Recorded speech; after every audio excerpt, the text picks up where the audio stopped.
سب سے پہلے آل شریف ان کی خواتین کے اکاؤنٹس میں کروڑوں اربوں کی ٹیٹیاں آتی رہیں.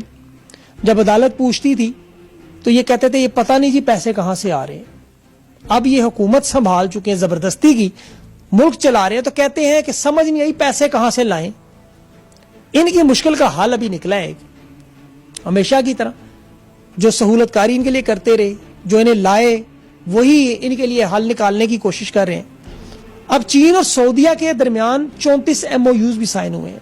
چینی صدر نے محمد بن سلمان کو کہا کہ ڈالر کی بجائے چینی کرنسی میں تجارت کرتے ہیں, اور وہ مان بھی جائے گا. وہ تو ایک ڈیفرنٹ لیول کی گیم ہے. انہیں البتہ تھوڑے پیسے چاہیے یہ اپنی اکانومی بچانے کے لیے. اب پہلے حافظ صاحب جو جائیں گے سعودیہ, 4.2 ارب ڈالر مانگیں گے اور گارنٹی دیں گے, ساتھ پیسے دیں ہم واپس کریں گے, ساتھ ساتھ ہر قسم کا تعاون کریں گے.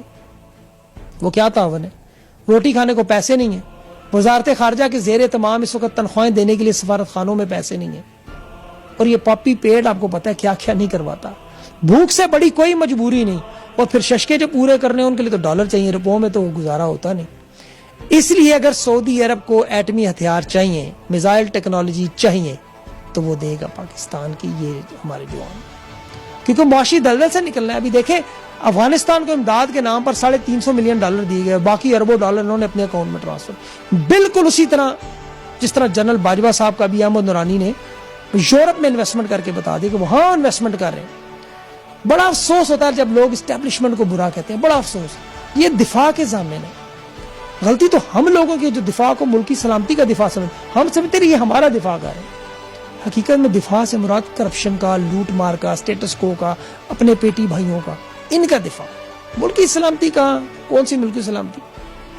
جو ریٹائرڈ ہونے والے جرنیل ہیں ان کی آپ دیکھیں پینشن کے ساتھ 1000 کنال زمین, تو پھر دفاع تو مضبوط ہے ہاتھوں میں. اوپر سے نہیں آتا. ٹیکسٹائل فورم کے سروے دیکھیں, 15 لاکھ لوگ ٹیکسٹائل ملوں سے برطرف, 15 لاکھ.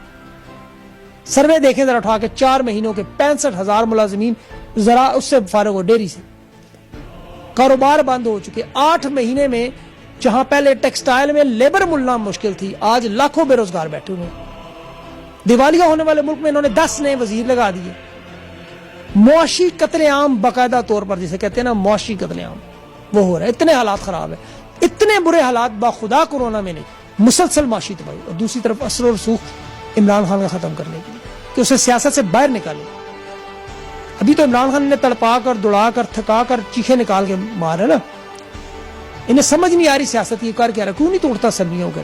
سوشل میڈیا پر میں دیکھتا ہوں ان کے معیشت پر لیکچر, مجھے بڑی خوشی ہوتی ہے کیونکہ بات سمجھانے میں آسانی ہوتی ہے, وہ زیادہ مشکل نہیں پڑتی.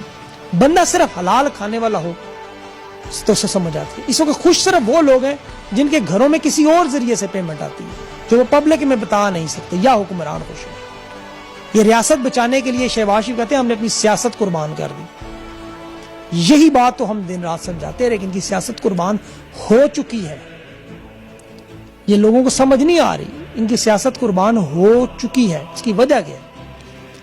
پاکستان کا سیاسی منظرنامہ دیکھیں, ایک شخص آپ کو نظر آتا ہے جس میں ہمت, صلاحیت اور بہادری تھی. ان ٹھیکیداروں کے اندر غرور تھا, تکبر تھا, پیچھے حوالدار تھے, کوئی کچھ کر نہیں سکتا تھا. عمران خان نے دیکھے صنعتی پیداوار بڑھائی, زرعی پیداوار بڑھائی, برآمدات بڑھائیں, ترسیلات بڑھائیں, کورونا جیسی وبا میں مقابلہ کیا, ریکوٹک جس پہ آپ اچھلنے ناچ رہے ہیں, کارکے کے کانٹوں کو چنا, IPP سے وہ جو معاہدے کیے انہیں ٹھیک کیا, LNG کی 45% سستی نئی ڈیل کی, محمد بادشاہ جیسے ڈیم تعمیر کیے, یونیورسل پبلک ہیلتھ, وہ سندھ کی عورت کی باتیں سنے ذرا, احساس بنایا, شجرکاری کی, بہت سی چیزیں رہ گئی ہیں, اس میں کوئی شک نہیں.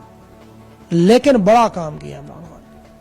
یہ سب سے بڑی بات, گولیاں کھا کر بھی آج بھی کھڑا ہے ادھر ان لوگوں کے ساتھ, اور یہ سارے کے سارے اولاد وفادار سمیت سب بھاگ گئے.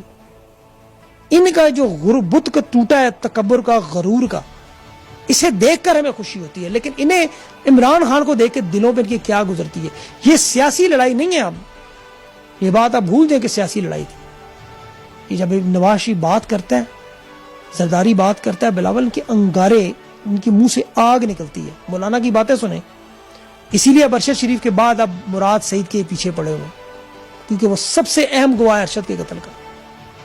ارشد شہید جو ہے اسے پہلے دھمکیاں ملتی رہی, اب اس کو مل رہی ہیں راستے سے ہٹانے کی. دیکھیں اس مراد سعید کے پاس بہت سے ثبوت ہیں, اس کی زندگی جینون خطرے میں, اللہ تعالیٰ اسے محفوظ رکھے.